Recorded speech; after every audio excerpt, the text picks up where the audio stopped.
Good morning students. एक बार फिर study schedule शुरू करते हैं। 5th चैप्टर आपका हम पढ़ रहे हैं अभी। उसमें से हमने कुल मांग और कुल पूर्ति वाली टर्म को पढ़ लिया है। ये जो कुल मांग और कुल पूर्ति है, इसमें पहले वाले पोर्शन के मांग और पूर्ति से ये डिफरेंस है कि इसमें पूरी अर्थव्यवस्था की मांग और पूर्ति के बारे में पढ़ा जा रहा है, इसलिए इसे कुल मांग और कुल पूर्ति कह रहे हैं। और थोड़ा डिफरेंस ये भी है कि पहले जब हमने एक व्यक्ति की मांग के बारे में पढ़ा था तो मांग का कीमत से संबंध दिखाया था, लेकिन अब जब हम अभी पढ़ रहे हैं तो हमें मांग का संबंध आय से कर रहे हैं। तो बच्चों, जो मांग है उसमें क्या क्या टर्म्स आती हैं? तो जब कोई व्यक्ति अपनी आय को व्यय करता है तो अपनी आय को दो भागों में विभाजित करता है, वो कि या तो वो उसको व्यय करता है या तो फिर बचत करता है। तो जो व्यय करता है वो उपभोग व्यय होता है और जो बच जाती है वो सेविंग है। तो आज की जो टर्म पढ़ेंगे हम वो है उपभोग। उपभोग क्या हुआ? वस्तुओं और सेवाओं पर खर्च किए जाने वाला जो आय का भाग है वो उपभोग हुआ।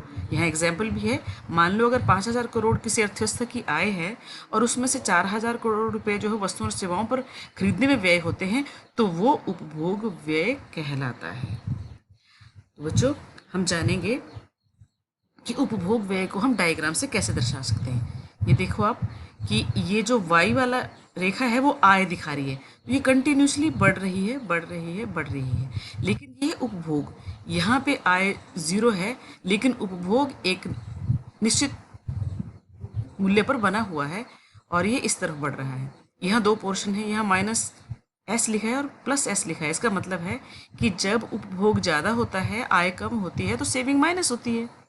एक वक्त ऐसा आता है जब उपभोग और आय बराबर हो जाती है और उसके पश्चात उपभोग कम हो जाता है, आय अधिक हो जाती है और सेविंग होना शुरू हो जाती है। और इस चित्र का वर्णन यहाँ से पढ़ेंगे और उसको समझने का प्रयास करेंगे। जो उपभोग प्रवृत्ति है बच्चों, प्रोपेंसिटी बोलते हैं इसकी, उसको प्रोपेंसिटी टू कंज्यूम, उपभोग की प्रवृत्ति। इसके दो भाग हैं, एक औसत उपभोग प्रवृत्ति है और एक सीमांत उपभोग प्रवृत्ति है। औसत उपभोग प्रवृत्ति, औसत उपभोग प्रवृत्ति मतलब एवरेज प्रोपेंसिटी टू कंज्यूम, और सीमांत उपभोग प्रवृत्ति मार्जिनल प्रोपेंसिटी टू कंज्यूम। इसका फॉर्मूला लिखा है कि उपभोग प्रवृत्ति को कैसे निकालते हैं और सीमांत प्रवृत्ति को कैसे हम प्रूव करते हैं। तो A C P is equal to C upon Y है और एम पी सी है जो A C delta C upon delta Y है। क्लियर है ना कि उपभोग जितना कर लिया और आय अगर हम उसको डिवाइड करेंगे तो हमारे पास औसत उपभोग प्रवृत्ति आ जाएगी। और अगर हम सीमांत उपभोग प्रवृत्ति निकालना चाहते हैं तो हम क्या करेंगे, उसमें हम पहले उपभोग में परिवर्तन देखेंगे और उसके पश्चात हम आय में परिवर्तन देखेंगे। पहला वाला जो है वो आपका है उपभोग प्रवृत्ति, औसत उपभोग प्रवृत्ति। तो औसत उपभोग प्रवृत्ति का मतलब होता है जो कुल आय और कुल व्यय के जो बीच में जो अनुपात निकलता है। फॉर्मूले से पता चल रहा है ना, A P C is equal to C upon Y. किसका किसका अनुपात है ये? उपभोग का और आय का। मान लो आय 5,000 करोड़ है और उपभोग 4,000 करोड़ है, तो 4,000 अपॉन 5,000 अगर हम करेंगे और उसको सॉल्व करेंगे तो हमारे पास औसत उपभोग प्रवृत्ति आ जाएगी। क्लियर है? इसी चीज़ को एक टेबल और डायग्राम से एक्सप्लेन किया है। देखो यहाँ लिखा है कि अगर पहले आय 100 करोड़ है और उपभोग 80 करोड़ है तो औसत उपभोग प्रवृत्ति कैसे निकलेगी? 80/100 और काट के आपका आया 0.8। ये उपभोग प्रवृत्ति आ गई।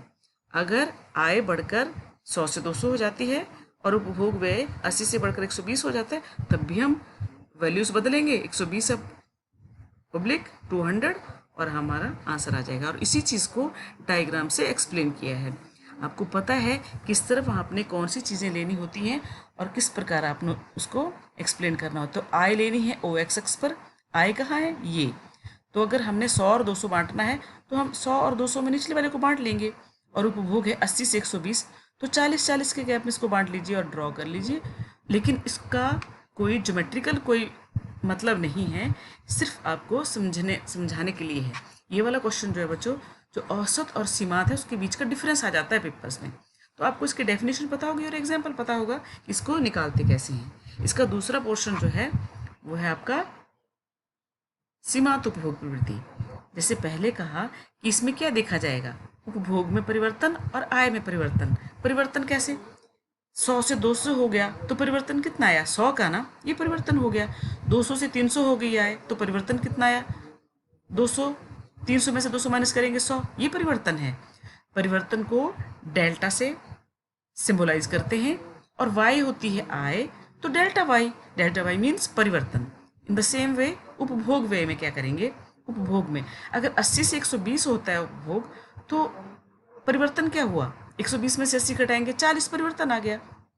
और आय का परिवर्तन आपने ऑलरेडी निकाल रखा है, और 120 से अगर 150 होता है तो उपभोग में परिवर्तन 30 हो गया, ये आ गया। तो हमें परिवर्तनों का अनुपात निकालना है, तो डेल्टा सी आ गया मीन्स ये 40, और डेल्टा वाई आ गया 100, और 40/100 ये निकाल दिया। और इसको भी हम एक डायग्राम से एक्सप्लेन कर सकते हैं, और इसका इतना ज़्यादा मतलब नहीं है कि इसके डायग्राम का क्या मतलब है, आपने जस्ट इस टेबल को डायग्राम में कन्वर्ट करना है। छोटा सा पोर्शन करवाया आज, लेकिन जो दो कुल मांग और कुल पूर्ति थी उसके बारे में मुझे बताना था आपको कि किस प्रकार ये सॉल्व होते हैं। आगे इनके थोड़े थोड़े रिलेशंस बताए जाएंगे जिसके आधार पर 3 नंबर का न्यूमेरिकल बनेगा। तो सभी स्टूडेंट्स इनको ध्यान से समझेंगे और बनाने की कोशिश करेंगे, और होमवर्क सभी करेंगे। आपको पता है 10th और 12th के रिजल्ट निकल चुके हैं और बच्चे फेल भी होते हैं। आपने अब बोर्ड के एग्ज़ाम देने हैं, जैसे गवर्नमेंट के आदेश होंगे कि आपका सिलेबस कितना रहेगा, कब पढ़ाई होगी, वो बाद की बात है। आप अपना काम करिए, जो आपको काम दिया जा रहा है उसको सिंसियरली करिए।